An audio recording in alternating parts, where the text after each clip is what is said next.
Olá, bem-vindo ao nosso podcast. Essa é a nossa segunda temporada. E nessa temporada nós estamos falando com foco no especialista. E a nossa especialista de hoje é a doutora Mayra e a gente vai falar dentes e gengiva, a saúde começa pela boca.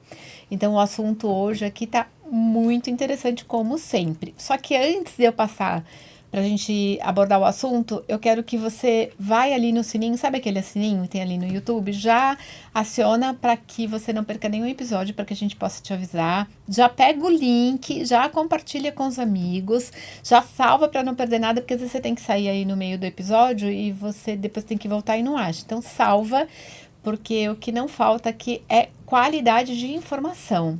Então, eu sou a Edilene, proprietária do Empório Manjericão, uma loja de produtos naturais. E eu vou começar aqui da minha esquerda, vou pedir para a doutora Mayra, que é a nossa especialista da vez, se apresentar. Oi, gente! Eu sou a Mayra, cirurgiã dentista, com foco em odontologia estética, harmonização orofacial e ortomolecular. Obrigada, Mayra. Doutora Aline. Olá, tudo bem com vocês? Eu sou a Aline, sou médica, fiz residência em clínica médica e agora eu estou cursando endocrinologia. Minha área é voltada para o emagrecimento, longevidade e uma vida mais saudável. Doutora Tássia. Bom, eu sou a Tássia, sou nutricionista, atuo na área esportiva, metabolismo, emagrecimento e estética. Parece meio óbvio, né? Mas tudo começa pela boca. A gente se alimenta pela boca. Tanto o que entra como sai da nossa boca é muito importante. Perfeito. A gente está falando aí de palavras, mas o alimento fundamental. Então, o primeiro contato do alimento é com a sua boca, com os seus dentes, com as suas gengivas. E às vezes a gente não dá importância suficiente para isso. Eu vou começar com uma pergunta aqui para a doutora Mayra, que é a nossa especialista dessa rodada. Mayra, existe relação de doenças bucais com doenças sistêmicas como diabetes ou doenças cardíacas? Muito. E aí eu começo dizendo o óbvio. Dentes e gengivas fazem parte do nosso corpo, né? Muitas pessoas têm a ideia de que dente e gengiva são seres à parte do nosso corpo e não merecem a devida importância. E aí vamos para alguns exemplos, justamente como você relatou. No caso da diabetes, se eu tiver uma inflamação na minha gengiva, esse processo inflamatório, ele é sistêmico, ou seja, invade o nosso corpo todo, né, chamando células do nosso corpo todo para tentar combater aquilo.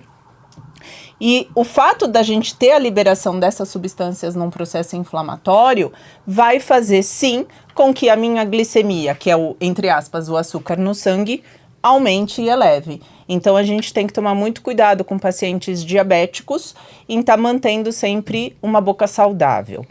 Com relação à parte cardíaca, já se tem estudos, vários estudos, que a falta de cuidados e doenças na boca ou inflamações na gengiva aumentam o índice de AVC, aumenta o índice de infarto, porque hoje a Organização Mundial da Saúde já incorporou doenças gengivais, que seriam gengivite e periodontite, como doença sistêmica, e não mais só uma doença localizada dentro da boca, né? Ela acaba motivando e interferindo em outras doenças e quadros graves. Quando eu tenho alguma propensão ou algum problema cardíaco e eu tiver uma inflamação na gengiva ou for fazer algum procedimento que envolva sangramento, o que acontece? Por que às vezes aparece na mídia e o paciente tinha um problema na boca e aí teve a tal endocardite bacteriana, teve algum problema grave no coração? Para vocês entenderem como isso funciona. Quando eu tenho algum problema na minha gengiva, uma inflamação gengival, ou vou fazer um procedimento no meu dentista em que haja sangramento, vamos entender que o sangue que está na boca é o mesmo sangue que circula no corpo todo. E aí, quando eu tenho uma exposição de um vaso sanguíneo e tem esse sangue ali aparecendo, é a porta de entrada para a bactéria que está na sua boca cair na corrente sanguínea. A gente pode ter essa bacteremia aí, essa circulação de bactérias no nosso corpo de forma transitória, que é no caso de uma pessoa que não tem uma propensão a uma doença cardíaca. Agora, se eu tenho um paciente com propensão à doença cardíaca ou uma doença cardíaca propriamente instalada, essa bactéria que está circulando teoricamente, temporariamente no nosso organismo, ela para ali no coração e dali ela não sai, gerando infecções no coração ou a chamada endocardite bacteriana, que é uma doença super perigosa e que pode levar à morte. Então, gente, boca, dente e gengiva faz sim parte do resto do corpo e aí a devida importância se dá a essa região do nosso corpo, falando né? em importância, tem gente que faz o check-up médico todo ano, né? Todo ano vou fazer meu check-up, os exames de rotina, vou procurar um nutricionista, vou procurar um médico para fazer meu check-up. Mas vocês esquecem de fazer o check-up da boca também. Precisa ir no dentista. A frequência aí, normalmente a cada 6 meses, né? Mas tem gente que não procura nem uma vez por ano, gente. Pelo menos uma vez por ano. O ideal seria a cada 6 meses, né, doutora? Isso, eu tenho pacientes. Isso, mais uma vez, é sempre o depende que a gente está falando, né? Isso é individualizado. Eu tenho pacientes que eu libero sim o retorno a cada 1 ano, que são exímios e exemplares, né? Eu tenho pacientes que é o da grande maioria, que retornam a cada 6 meses, e por incrível que pareça, eu tenho paciente que a cada 2 meses eu chamo para o consultório. Então, eu tenho todas as situações, né, para exemplificar. Agora, o que eu recebo, às vezes já tive paciente que retornou comigo depois de 7 anos. Aí a primeira coisa que eu olho e falo, pelo amor de Deus, me diz que você fez acompanhamento em outro dentista. E aí não gostou e voltou comigo? Não, eu tô há 7 anos mesmo sem ir ao dentista. Então, assim, gente, pelo amor de Deus, né? Eu falo pros meus pacientes, é preferível eu te encontrar, que seja a cada 2 meses, porque se eu pego um paciente super descompensado sistemicamente, isso reflete na boca. Então, eu peço para que ele venha me visitar com uma frequência muito maior do que o padrão, né? Mas é o que eu reforço, eu prefiro que você venha à minha clínica, eu examine você e fale, não tem nada para se preocupar, vamos tomar um cafezinho e bater um papo, e dali 2 meses você faça a mesma coisa, do que fique um período prolongado, e o que eu identificaria como um pequeno problema, passa a ser um baita problemão, que não só vai te trazer mais prejuízo pro seu dente, mas pro seu bolso também. Porque o tratamento fica muito mais caro. Eu acho que uma coisa muito importante também quando você vai ao dentista é avisá-lo se você tem algum problema de saúde, né? Perfeito. Eu tenho um caso, pessoal, acho que até comentei com a Mayra, meu filho é cardíaco. A última vez que ele foi ao dentista, fazer uma limpeza, né? E a dentista deu antibiótico. Eu falei, mas por que ela te deu antibiótico, né? Pra tomar? Ele falou, porque eu sou cardíaco. Que é essa história da endocardite. Que é essa história da endocardite. Só que se você não contar pra sua dentista, ela não vai saber. Porque ela não vai te pedir todos os seus exames de sangue ou exame cardíaco para saber. Então, é importante também se avisar a dentista se você é diabético, se você tem pressão alta, se você tem problema do coração. O profissional que está te atendendo precisa saber. Porque, às vezes, ele vai tomar algumas medidas preventivas para não te prejudicar depois. Já vamos até fazer um convite aí para você que está assistindo e conhece alguém, né, que tem algum desses fatores aí, encaminha já o link aqui, encaminha o vídeo, né? Eu li recentemente aí que o Ministério da Saúde está estimando que tenha 13 milhões de brasileiros com diabetes, por exemplo. Será que todo mundo está fazendo um acompanhamento adequado? Quantos não né? sabem? Quantos não? Exatamente. Infelizmente, quando se descobre, porque diabetes é uma doença silenciosa, já está com vários consequências da diabetes, né?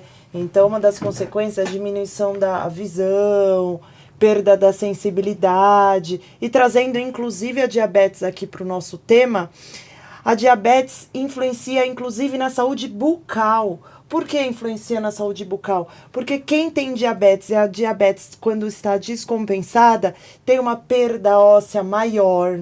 Sim. Gengivite, que é a inflamação da gengiva, aumenta o índice de cárie, pode dar mau hálito, pode ter perda de dente, inclusive o dente cair. tem um maior sangramento durante alguma cirurgia, a cicatrização é mais demorada, isso por causa de um diabetes descompensado.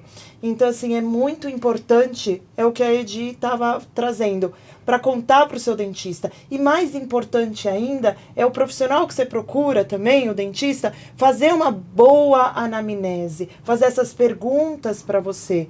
O dentista que você vai, afere sua pressão antes de fazer uma cirurgia? O seu dentista, ele tem uma anamnese perguntando quais as doenças, quais remédios, alergia e tudo mais? Ou simplesmente você entra, fala bom dia, senta na cadeira? Então, escolha bem o seu dentista. E vale lembrar, porque tem muitas pessoas que ficam receosas em contar a doença que tem ou o problema que tem para o profissional, achando que ele vai sair com o megafone na porta falando para todo mundo. Gente, existe o sigilo profissional. Ética, né? E isso faz parte de código de ética de todos nós profissionais. segredo. Isso, o sigilo profissional. Então, não é que nós somos bonzinhos e não contamos para ninguém. Nós somos obrigados a não contar, a guardar segredo. Inclusive, essa semana, eu estava com uma paciente na recepção e chegou uma outra família que, assim, para mim não existia contato nenhum entre as duas. E aí a minha secretária me passou depois que sentiu um olhar de desconfiança e de espanto de uma para outra, tipo, ai, será que a Mayra vai contar o que eu tô fazendo aqui ou o que a outra? Então, gente, sigilo profissional, ninguém vai contar nada para ninguém, não sai de lá. Já recebi paciente que me contou só eu e a paciente que era soro positivo, que tinha, né? Isso é fundamental para o O dentista. HIV. né? Então, ela me contou, ela falou, ai, mas pelo amor de Deus, não me conta nem pra sua secretária. Eu falei, eu não vou contar pra ninguém, o que você está me contando aqui, daqui não sai, é como confessionário. É muito importante a gente saber se o paciente é diabético, hipertenso, se tem hepatite, HIV, tudo isso. Isso é uma segurança tanto para vocês, como pra gente, como também pros profissionais e para os pacientes que estão dentro da nossa clínica. Isso é uma proteção para todos os lados. E que nem ela falou, é sigilo, é segredo. A gente só pode contar se um juiz virar e falar quebra de sigilo. E aí a gente é obrigada a contar. Mas para acontecer uma situação dessa, precisa de um processo judicial e tudo mais. Fora isso, o que falou em 4 paredes fica em 4 paredes. Tem uma coisa que me fez lembrar de uma época que eu atendia em UBS, que é o seguinte, tem paciente que ele não lembra o que ele tem. Ele não lembra o nome da patologia, ele não lembra, por exemplo, que ele tem diabetes. Então a gente perguntava, né, no meio da anamnese, você tem alguma doença? Não tenho. Aí, né, ia conversando e tal. Você toma algum medicamento? Tomo. E aí começava a falar. Começava lá, uma lista. 15 nomes. Ou seja, ele tinha alguma doença, alguma comorbidade, mas ele não, pra ele, e assim, né, às vezes não foi explicado da maneira correta, às vezes ele esqueceu, às vezes já virou uma rotina ali. Então isso é importante também, né? Tá indo numa consulta, anota lá o nome dos medicamentos que você tá tomando, tira foto, enfim. Leva a receita. Leva a receita, mas avisa o profissional que vocês estão passando aí, porque é importante. Se você não souber o que tem, pelo medicamento a gente consegue traçar uma linha de raciocínio aí pra chegar no problema, efetivamente. Tássia, já que a gente está falando aí de problemas, mito ou verdade, açúcar aumenta a cárie? Olha, eu vou falar aqui, aí a doutora fica à vontade para complementar ou para me dar bronca, tá? Mas o que a gente tem aqui em estudo da nutrição é que o açúcar, ele é o disacarídeo, que é um tipo de açúcar, tá, gente?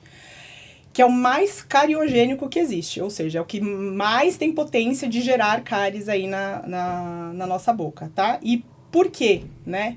É como se esses alimentos eles fossem convertidos aí em ácido pelas bactérias da boca, e aí esse ácido ele enfraqueceria os nossos dentes, tá? De maneira bem simples. Então, não é que você não possa comer, mas daqui a pouco a doutora explica para vocês aí qual que é o procedimento que deve ser feito, né? E, obviamente, nada em excesso, né? Uma coisa... E aí até vou fazer uma pergunta aqui. Para criança, tem diferença? É mais cariogênico do que para um adulto? Ou é cariogênico Existe algum fator genético, alguma coisa do tipo, não? Então, a questão de enfraquecer é porque ele desestabiliza a superfície do esmalte. É como se a superfície do esmalte ficasse mais molinha. Tá.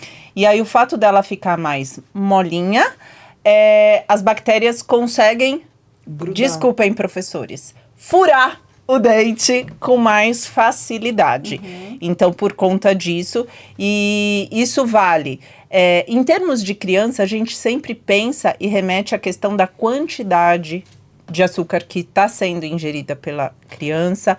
Se a higienização dessa boquinha está sendo supervisionada pelos pais, porque o que eu mais vejo são crianças de 3 aninhos, que aí eu pergunto, quem escova o dente? Ela escova sozinha. Vai lá, filha. Então é o tchoque-tchoque, pronto, acabou. Né? Então é esse cuidado que a gente tem que ter para que essa ingestão não comprometa tanto os dentes. Os dentes.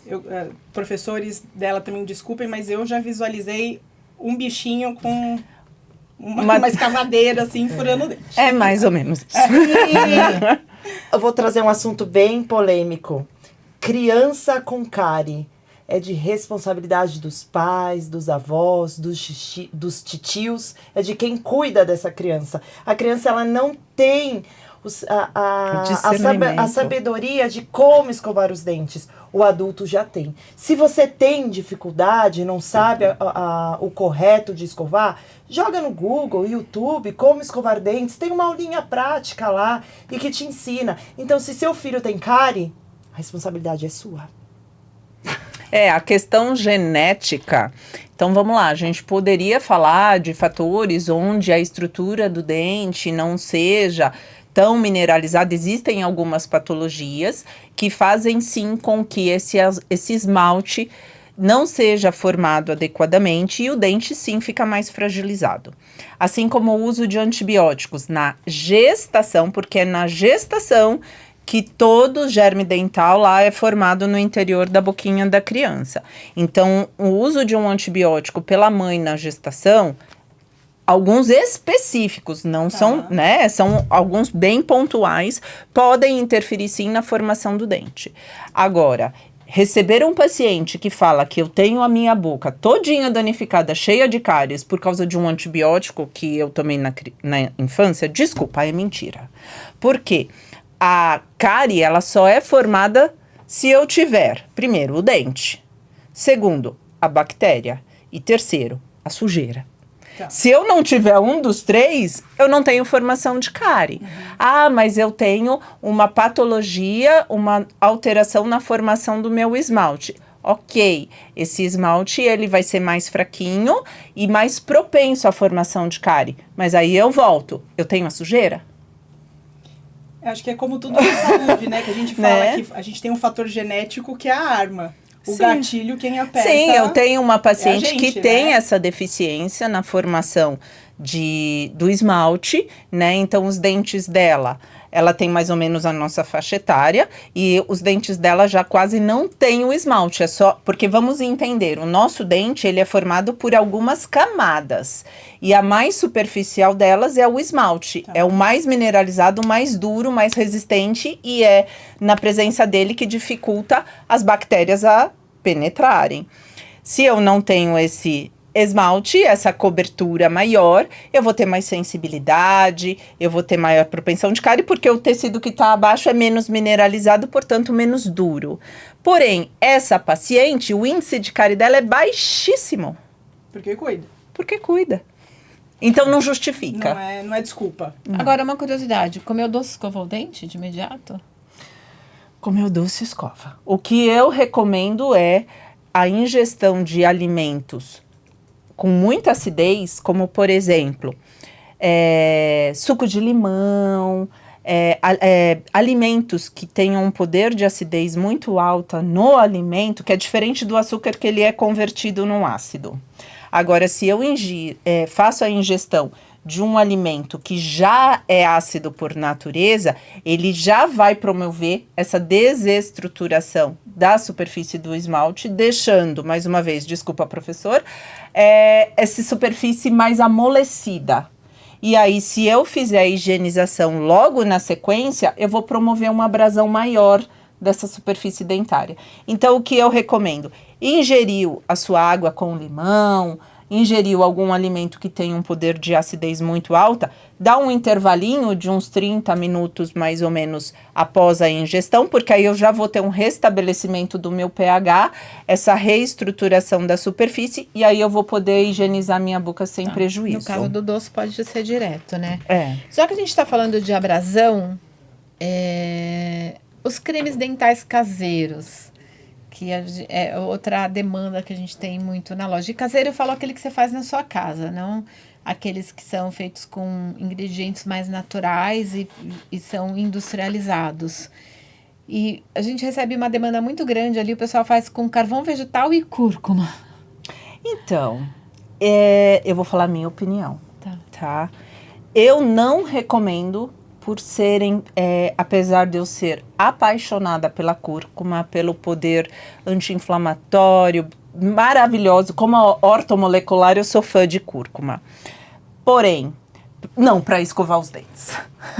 Por quê? Seja a cúrcuma, seja o carvão vegetal, seja o bicarbonato, aquele de pacotinho que você compra na farmácia, ela tem uma granulação alta e isso significa que ela é abrasiva, é como uma lixa. Se eu escovar com a cúrcuma, com o carvão ou com o bicarbonato, eu vou estar lixando a superfície do meu esmalte. Então, gente, não queiram descobrir a roda, como eu falei. Alguém já fez muita pesquisa para poder fazer. A gente tem cremes dentais excelentes no mercado. Eu não quero me ater a marcas, né? Se alguém depois tiver dúvida e quiser uma sugestão, uma orientação, chama a gente no direct que a gente orienta, porque existem sim marcas comerciais que eu mal sei o que está lá dentro e que o poder abrasivo é gigantesco, então eu não recomendo. E existem marcas comerciais que eu acompanho formulação, então eu sei que aquela marca comercial trabalha com uma concentração abrasiva menor e que não vai lixar os dentes. Lembrando que para os tabagistas, para quem consome muito alimento com pigmento e esses pigmentos se depositam nos dentes, ou mesmo que seja já uma formação de tártaro, não adianta você lixar os seus dentes. Indo ao consultório, realizando uma limpeza profissional, aí sim a gente vai conseguir remover tudo isso sem lesionar a superfície do dente. Porque aquele bicarbonato que o profissional usa no consultório, ele tem uma granulação tão pequenininha, um grãozinho tão pequenininho que não danifica a superfície do esmalte, diferente desse específico para essa finalidade. E quantos anos não foi estudado para aquela formulação daquela pasta de dente, né? Sim. E aquilo que a gente fala, não é porque é natural que você pode usar abertamente. Tudo bem, cúrcuma é natural, bicarbonato é muito bom, carvão vegetal também, mas não necessariamente aquela combinação para escovação dos seus dentes é o que é saudável, né? Agora, ainda falando de óleos e produtos naturais, existe sim um óleo, por exemplo, se você estiver ali numa situação, num sábado à noite, no interior, onde você está sem acesso a um profissional, a um dentista, tem lá uma inflamação gengival, uma dor de dente, óleo de cravo. Nossa, eu ia falar. É o que eu mais indico. Óleo de cravo. Isso é comprovado. Você não sente cheiro de cravo quando você vai no dentista? Porque no óleo consultório. Faz 10 anos que eu não vou no dentista. Então, mas gente, eu não cheiro dentista. Meu consultório é óleo essencial. Mas assim, o óleo de cravo, ele me lembra... Sim, mas algumas por quê? coisas que, sei lá, quando você vai ao dentista, que ele passa na sua boca, óbvio que eu não vou saber o que é, mas você sabe, mas eu associo total ao cheiro do óleo de cravo. Um ativo que tem no cravo chama-se eugenol. O eugenol, ele sim, é um analgésico, ele tem ação anti-inflamatória. E ali naquela massinha que a gente faz muitas vezes o curativo, tem algumas massinhas que a gente utiliza para fazer curativo, que na composição vai o eugenol. Que nada mais é um ativo do óleo de cravo. Por isso que do cheirinho de cravo. A próxima visita eu vou...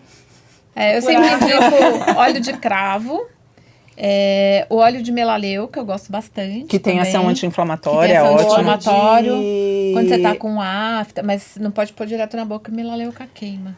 A gente fez uma viagem, chegamos em julho, né? Teve uma viagem pro Amazonas, que é a Missão Amazônia, que a gente faz atendimento aos médicos, atendimento médico, odontológico, humanitário para os indígenas e ribeirinhas. E lá eles usam muito produtos naturais. E o andiroba é um óleo que eles usam também muito, que é anti-inflamatório. E o jambu, que é uma planta que eles usam, que ele adormece, anestesia. Então eles utilizam muito jambu e andiroba lá. Aliás, pra- folha de jambu é extremamente antioxidante.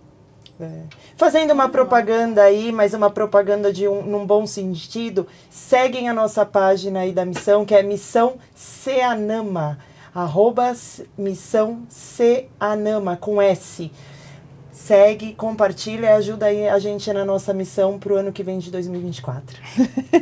E já que a gente tá falando em propaganda, vamos falar do nosso patrocinador? Vamos! Nosso super patrocinador que acreditou aqui no nosso podcast, entrou com a gente já na primeira temporada, é a Pavon Contabilidade Médica. Eles são especialistas em contabilidade médica. Eu não sabia disso, a Aline contou que médico é super difícil de fazer lá o IR, porque é pessoa jurídica, pessoa física, e trabalha em hospital, e trabalha em consultório, e atende convênio.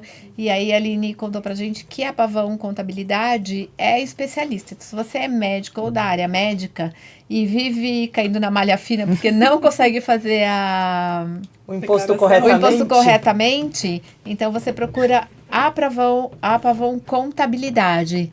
Aline, quer falar um pouco mais sobre a Pavão Contabilidade? Pavão Contabilidade, o Matheus, que é o proprietário, ele é meu contador desde o início aí que eu me formei. Eu tenho pessoa jurídica, tenho empresa, consultório, né? Então ele me auxilia nisso. Todas as vezes que eu precisei de algum auxílio, de algum imposto, alguma nota fiscal, eu não me preocupo com nada, gente. Eu só envio para ele o e-mail dos meus hospitais, das clínicas, enfim, ele resolve tudo para mim. Você só precisa se preocupar com uma coisa: pagar os boletos que ele te manda dos impostos. Que isso ele não faz, né? Isso ele não faz. Você precisa pagar. Mas o boleto ele te envia.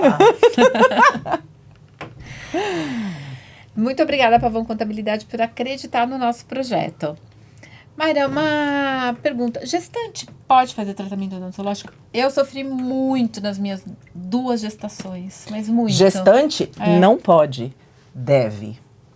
Deve fazer tratamento odontológico. Existe, inclusive, alguns profissionais que fazem o pré-natal odontológico. E aí vamos entender. A gestação, ela é dividida em 3 trimestres. Do 1º ao 3º trimestre, o bebê está se formando. É o período onde há a formação desse bebê. Então, nesse 1º trimestre, o que nós preconizamos, a gente sempre tem que pensar em relação custo-benefício. Então, vamos lá. Enquanto o bebê está sendo formado, eu vou ter um extremo cuidado em não realizar nenhum procedimento que possa alterar ou comprometer a formação desse bebê. Então, é óbvio que eu jamais vou oferecer para uma gestante um clareamento. Ai, mas é proibido, faz mal? Para você ter uma ideia, não existem nem estudos de clareamento em gestante, porque quem vai se atrever ao risco de, né? Então, a gente não recomenda... Na dúvida, né? A gente não recomenda, é o que eu falo, depois vai nascer com um pelinho torto na cabeça, vai falar que a culpa é minha. Então, eu não faço. Agora, 1º trimestre, eu vou pensar em tratamentos emergenciais. Porque eu sei que aquela mamãezinha que está com muita dor de dente, vai ser muito mais prejudicial para o bebê ela conviver com aquela dor, do que ela tomar uma anestesia ou fazer algum procedimento no consultório. É óbvio que nós temos recursos de anestésicos e materiais que não vão comprometer o nenezinho dela. Mas se a gente for pensar no período ideal de tratamento para uma gestante, é no 2º trimestre, que é do 3º ao 6º mês. o bebezinho já está formado, o risco de um parto prematuro é menor, então é o ideal. Aí, nesse período, a gente consegue realmente fazer um tratamento convencional nessa mamãe. No último trimestre, que seria do 6º ao 9º mês, os riscos maiores ali é considerando um possível parto prematuro. E aí a gente tem que tomar muito cuidado com o tipo do anestésico que a gente vai utilizar naquela mamãe, porque existem sim anestésicos que aumentam a contração do útero e podem levar a um parto prematuro, mas a gente tem opções que não fazem essa alteração na mamãe.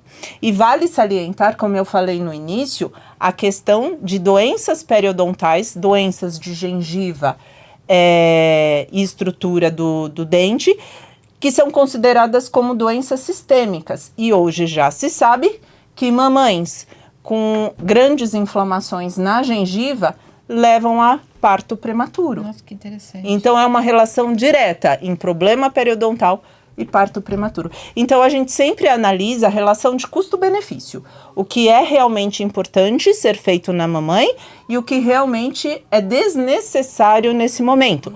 Eu atendo uma paciente que teve bebê há poucos meses e ela é fissurada por clareamento. Então, se ela pudesse fazer clareamento de uso contínuo, ela faria. Mas enfim, aí ela já foi ao consultório, foi quando estava gestante, mas é uma paciente assim que tem uma higienização e um controle exemplar, tudo bonitinho, então eu fiz o acompanhamento dela. Quando a nenezinha dela nasceu, ela já foi lá no consultório também, mas aí a primeira pergunta que ela fez: Mayra, posso fazer clareamento? Eu falei: garota, foco da neném, você tá amamentando, então a gente não vai expor você a qualquer coisa que não existe uma comprovação, uma segurança. Aí eu falei, mas eu quero. Eu falei, então vamos fazer o seguinte, leva sua nenezinha na pediatra. Se ela autorizar, que eu duvido, a gente pode tentar conversar. Mas por enquanto não. Então é realmente a gente saber o que vale a pena e o que não vale. Mas deve. Sim, eu sofri muito. Eu tive nas 2 gestações, assim, acho que falta de vitamina C, eu não sei, mas sofri com dente. E não tinha, né? Os meus filhos são mais velhos, há 30 anos. Meu filho mais velho tem 27, 28. A gente não tinha informação, assim, né? A gente a tem... única coisa que o médico me dava é toma vitamina C, toma vitamina Mas C. aí a gente tem 2 questões. A primeira era a questão cultural da época. Então, dificilmente um dentista, um profissional colocava a mão em você. Então, a gente, né, as pessoas evoluiu, fugiam. ainda bem, né, que evoluiu Isso, muito. Essa é uma questão. A outra questão é que, realmente, a gestante, o corpo dela vira um salseiro hormonal. É uma verdadeira bagunça.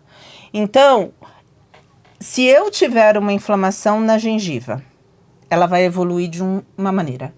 Se uma gestante, dentro das mesmas condições de higiene, vamos pensar em quadros bucais semelhantes, mas uma gestante e uma não gestante, a que está gestante, esse quadro inflamatório vai exacerbar de uma maneira muito mais rápida. Tudo que acontecer com ela vai ser de uma maneira mais rápida. Por isso da gente intervir logo e, se for o caso, realmente fazer um check-up odontológico. Se eu fizer um acompanhamento do 1º ao último mês, garanto. Ela vai passar bem, pelo menos na parte odontológica. Acho que tem muita gente que não sabe, começa a ter problema dental na gestação, não sabe que é por causa da gestação, né? Tem muita gente que não tem essa informação. Às vezes nem o médico fala. O que acontece também com as gestantes é porque existem muitas medicações que a gestante não pode tomar. Que existe aí o risco A, B, C, D de cada medicação. Risco, só falando rapidinho aqui, porque a gente não tem muito tempo, o risco A é porque é praticamente 0 o risco que o bebê tem. Risco D é que é extremamente proibido.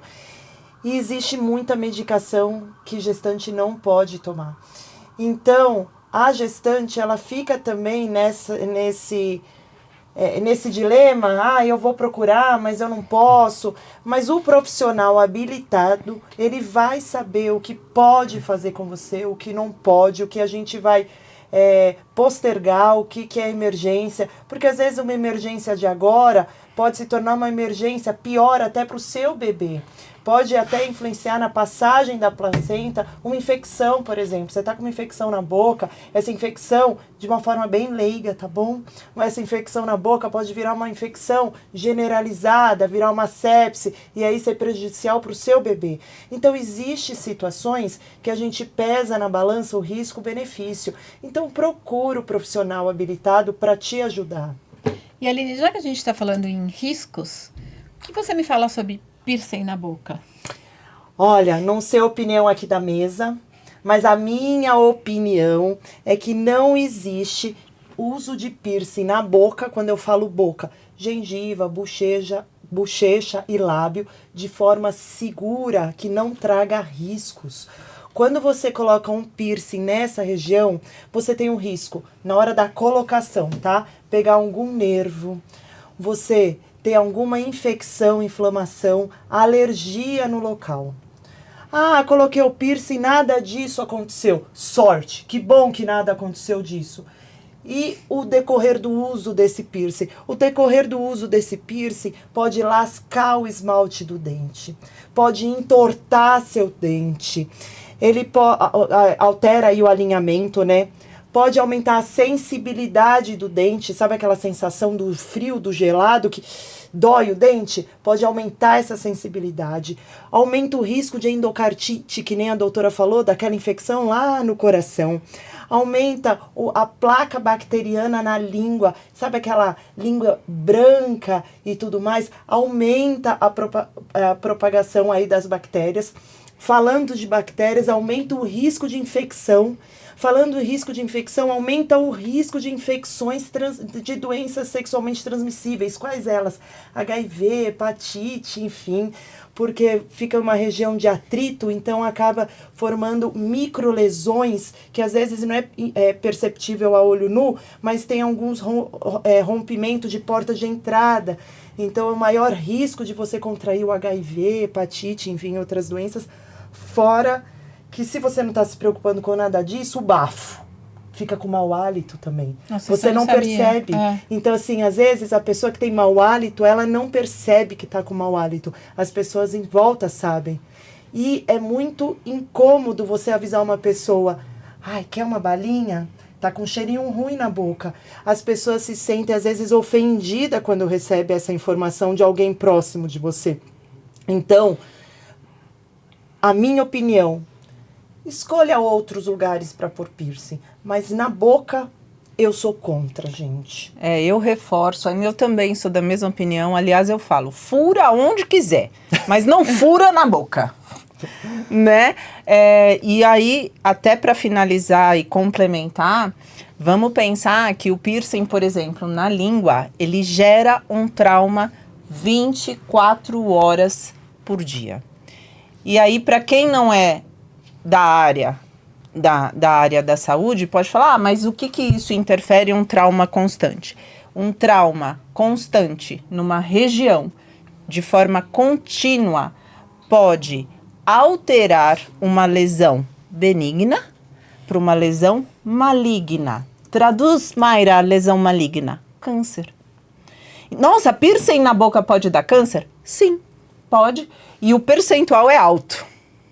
Por causa do atrito, você vai lesionando aquela região, lesionando. Uma hora a célula fala, chega. A célula chega uma hora que ela começa a se diferenciar de uma forma aí desorganizada, diferente, e que é o tal chamado câncer.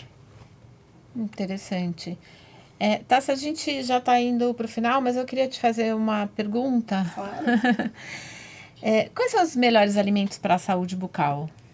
Temos alguns aí, a gente, em algum episódio anterior, a gente deu uma pincelada já nisso, mas vamos retomar porque, né, com tanta informação boa aí, gente, não tem como não cuidar direito aí da boca, né? Só um complemento aqui do que a doutora falou, da questão do mau hálito, por mais que a pessoa se sinta ofendida, eu sempre falo que assim, ó, se você convive com alguém que tenha mau hálito, fale sim para a pessoa. Por quê? Porque pode ser um indicativo de um problema. tá? Nem que este problema seja má higienização da boca. Que seria né? o mais simples de resolver. Não é? Seria o mais simples de resolver, mas assim, ainda assim é um problema que pode levar a alguma coisa mais séria, tá? Então, óbvio, né, gente? Não vai falar, seu bafudo, né? Mas fala, olha, tenho percebido que... será que você tem alguma coisa no estômago, alguma coisa na boca? Tô sentindo um cheiro diferente. Fala com carinho, mas não deixem passar isso não, tá? Mas voltando aos alimentos, vamos lá. A gente precisa pensar sempre que dente é uma formação óssea, então a gente precisa priorizar aí os alimentos que façam essa estrutura de maneira eficiente. Então seriam os alimentos aí fonte de cálcio e fonte de vitamina D, pensando em fixação de cálcio, tá? Aí o que a gente tem, né? A gente tem os derivados de leite, né? Os laticínios. A gente tem a questão do ovo, né? Que tem ali um risco da vitamina D, mas aí lembrando sempre da exposição do sol, que é o principal quando a gente pensa em vitamina D. A gente tem vitamina B e ferro, que são essenciais na saúde da gengiva. Então, vou falar o mais simples aqui, que são os alimentos derivados de carne animal, tá? E vegetal verde escuro. E vitamina C, né? Que ela também protege a gengiva contra a lesão. Então, aí, o que a gente pode pensar nas frutas cítricas, tá? Então, o limão, a laranja, o morango, o kiwi, a goiaba. E a gente também tem a questão do magnésio, que faz a parte da fixação lá do esmalte, que a doutora falou muito bem. E aí, o que a gente tem? O chocolate 70%, a gente tem banana, a gente tem as oleaginosas, as leguminosas, feijão, por exemplo.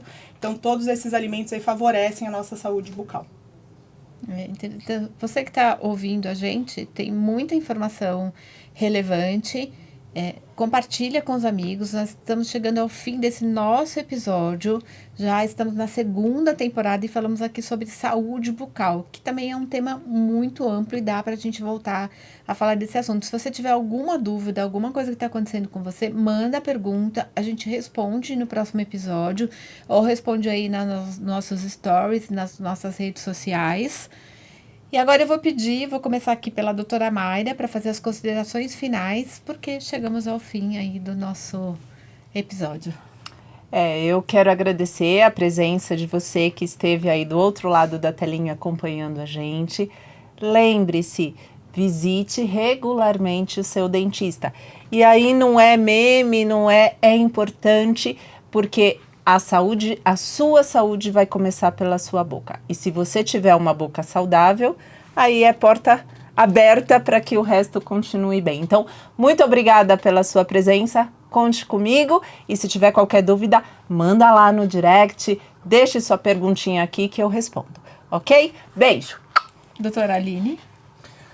Muito obrigada por acompanhar até o fim aqui com a gente. Eu quero pedir para vocês cuidarem mais da sua boca com todo o carinho. A gente às vezes pode, que nem a doutora falou, achar que é um órgão à parte, né? A gente faz check-up, exame de sangue, ultrassom, enfim, e esquece de fazer o check-up da sua boca.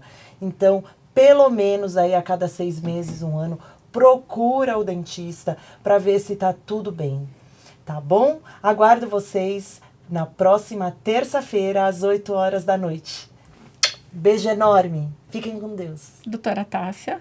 Reitero aqui o pedido das 2 doutoras, gente. Procurem e cuidem da saúde bucal de vocês. Mas por quê? Você como nutricionista?